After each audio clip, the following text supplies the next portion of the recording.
Bonjour, moi c'est Claire, je suis ravie, comme d'habitude, de vous retrouver ici aujourd'hui. Donc pour rappel, vous pouvez me retrouver sur Instagram sous le même pseudo qu'ici, donc des bobines et des fleurs. Donc on se retrouve aujourd'hui pour une nouvelle vidéo un petit peu particulière, parce que bien évidemment je vais parler couture, mais je vais pas vous montrer de cousettes. Aujourd'hui, j'avais envie de vous montrer mon nouveau carnet couture, parce que du coup à Noël, j'ai reçu quelques cadeaux en lien avec la couture. Donc j'ai eu un magnifique cadre fait avec des fleurs séchées, donc pressées à la main, des aimants avec le thème de la couture et un magnifique carnet. Du coup, c'était l'occasion de me refaire un carnet couture parce que le mien commençait à arriver au bout. Et du coup, à ce moment-là, j'ai commencé à réfléchir, j'ai cherché un petit peu sur Pinterest ce que je pouvais faire. Bon, je suis pas trop bullet journal, mais c'est vrai que j'aime bien quand c'est bien fait, mais comme je suis assez exigeante envers moi-même, je m'étais jamais lancée parce que je trouve jamais que c'est beau en fait. Même si vraiment, enfin, c'est subjectif puisque le principal c'est que ça me plaise. Et vraiment, le carnet couture, c'est vraiment utile, surtout quand je vous fais des retours, des podcasts, puisque en fait, ce qu'il faut vraiment, c'est mettre toutes les précisions sur le patron, pardon, les modifications que j'ai apportées, parce que ça peut vous aider. Puis même moi, quand je refais un patron, voilà, ça m'aide. Donc faut surtout avoir beaucoup de détails. Je trouve que bon, bah, la beauté, la décoration, c'est un peu du superflu, si je peux dire. Là, c'est surtout pour le plaisir des yeux. Et donc j'étais en pleine réflexion et bah, j'ai découvert la chaîne de Jules fait de la couture, qui elle a fait un magnifique carnet couture. Donc elle a donné quelques petits mince, je vais pas trouver le mot, quelques modèles en fait. Elle a fait un modèle, pardon, je vais y arriver, de son carnet, donc qui est vraiment magnifique avec donc, du coup toutes les rubriques qu'elle a fait. Donc j'avoue, hein, j'ai un petit peu copié sur ce qu'elle a fait, mais en plus simple, hein, évidemment. J'ai la chance d'avoir des collègues qui sont assez créatifs, donc elles m'ont prêté des tampons, des petites choses comme ça, donc j'ai un petit peu agrandi pas ma collection, mais mes petites choses. Oh, j'ai du mal à trouver mes mots aujourd'hui. J'ai agrandi mon stock, si je puis dire, de choses donc pour décorer ce carnet. Donc j'avais envie de vous faire partager ce que j'avais fait. Et puis dites-moi vous si vous avez un beau carnet couture ou juste un petit carnet couture histoire de noter des petites choses. Donc je vais quand même vous montrer ce fameux carnet. Donc, vous allez voir comme il est très très beau. Donc c'est pour ça que aussi j'avais un peu la pression de le faire parce que je me suis dit je vais pas l'abîmer, mais je voulais que ce soit beau, aussi beau à l'intérieur qu'à l'extérieur. Donc vous voyez, il y a des beaux reflets dorés, il est vert comme ça. Il y a une petite, pas une chaîne, mais en fait c'est fait à la main. Il y avait un petit papier explicatif à l'intérieur en disant que c'était du papier, tout ça, c'était relié à la main, fait au Népal. Donc, vous voyez, enfin, c'est vraiment un magnifique carnet. Je voulais absolument que ce soit beau dedans, comme je vous l'ai dit. Donc, vous voyez, c'est des petits fils qui sont, ça va pas,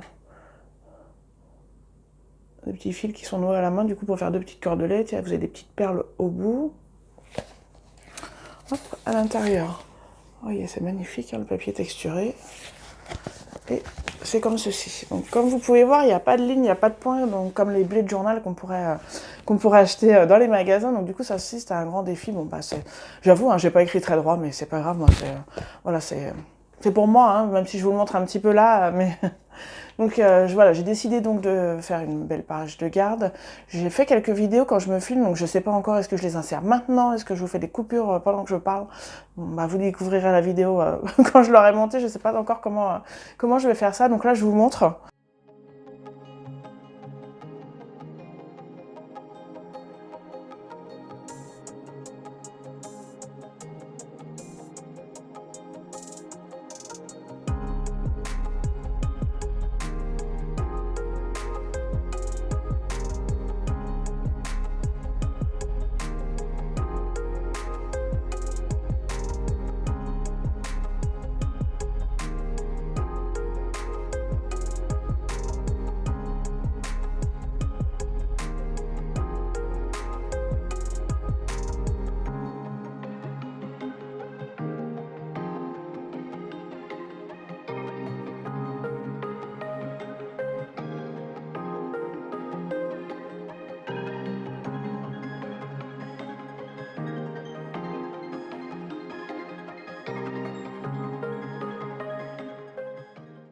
Donc j'ai fait une page de garde évidemment, découpé par moi également, donc avec le détail des cousettes, etc. Et je me suis fait un petit coin aussi où j'ai mis les tissus que j'ai achetés, donc je vous les ai pas montrés, mais j'ai fait une petite commande Dress & Soften, mais comme elle était toute petite, je vous l'ai pas montré, vous la découvrirez avec les cousettes que j'ai faites.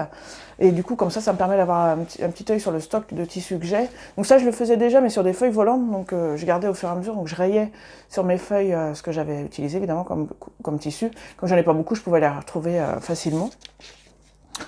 Et voilà, donc, hop, je vais vous montrer. Donc, j'ai fait, du coup, avec les tampons. J'ai fait des petites choses comme ça.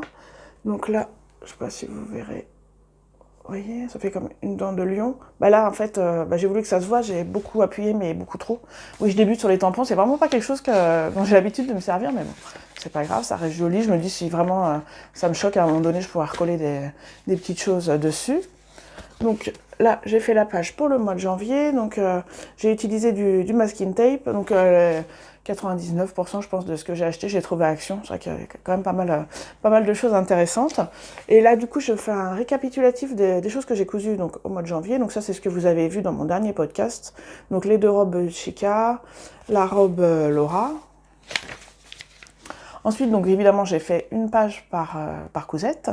Et surtout, ce que j'ai découvert dans la vidéo de Jules fait de la couture, c'est une petite imprimante thermique, donc qui n'a pas besoin d'encre, et elle s'en sert pour imprimer les schémas techniques. Et là, vraiment, c'était la grosse révolution pour moi, parce que dans mon ancien carnet, je mettais des petits bouts de tissu, mais franchement, du coup, ça fait de l'épaisseur. Le carnet, heureusement qu'il était à spirale avec un élastique pour fermer, mais il était devenu très épais, et puis bancal, puisque le côté où c'est toujours le même côté où je mettais le tissu, donc évidemment, il y avait une épaisseur comme ça, puis il se terminait comme ça, donc c'était pas très joli. Puis je me dis, le tissu, bon, est-ce que vraiment c'était indispensable que je le garde? Donc du coup, comme elle a fait, le mettait pas, je ne l'ai pas mis.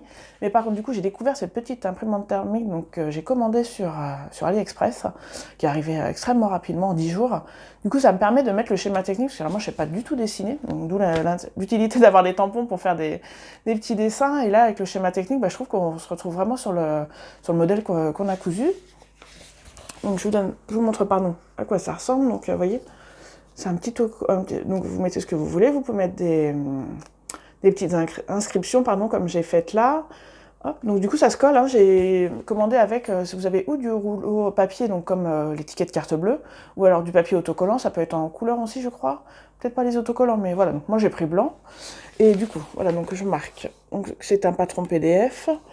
La taille que j'ai réalisée, donc là en fait ce que je marque c'est la taille du patron, comme ça moi pour vous indiquer en fait ça peut vous intéresser. Ensuite j'ai marqué le tissu que j'ai utilisé, le métrage bien évidemment, ensuite la mercerie et les modifications que j'ai apportées, comme ça moi si je refais le modèle, je saurai ce qui a été modifié par rapport au patron initial. Donc j'ai fait pareil après pour la robe Laura. Vous voyez, le tissu, les modifications. Hop. Donc vous voyez avec vraiment cette petite imprimante, je trouve que c'est vraiment top. Hein. Ensuite, on arrive au mois de février.